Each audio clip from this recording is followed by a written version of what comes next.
Welcome, class, to Chapter 8 on resumes and cover letters.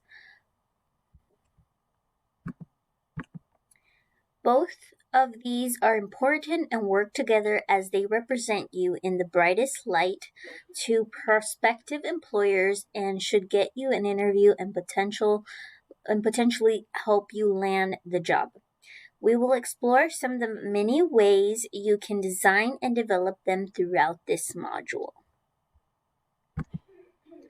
First, what is a resume? It comes from the French word meaning a summary. It is a written picture used as a marketing tool, professional autobiography that outlines your education and work experience, job-related skills.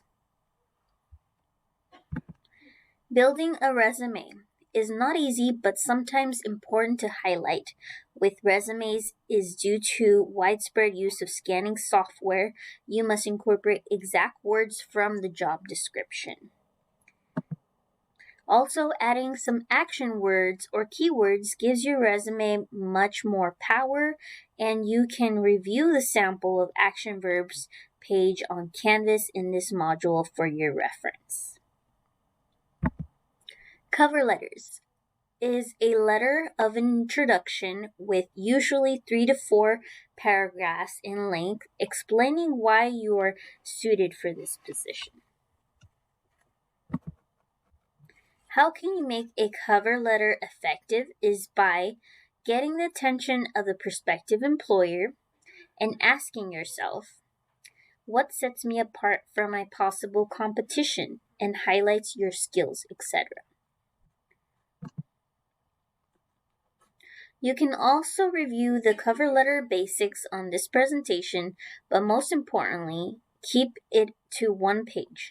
Tailor your experiences to the job and proofread. Lastly, as you build your cover letter, use the same heading as your resume. First paragraph, describe your enthusiasm about the job. Second paragraph, explain why you are qualified. And third paragraph, state your desire to further discuss the job opportunity. I look forward to reviewing everyone's resume and cover letters. Thank you.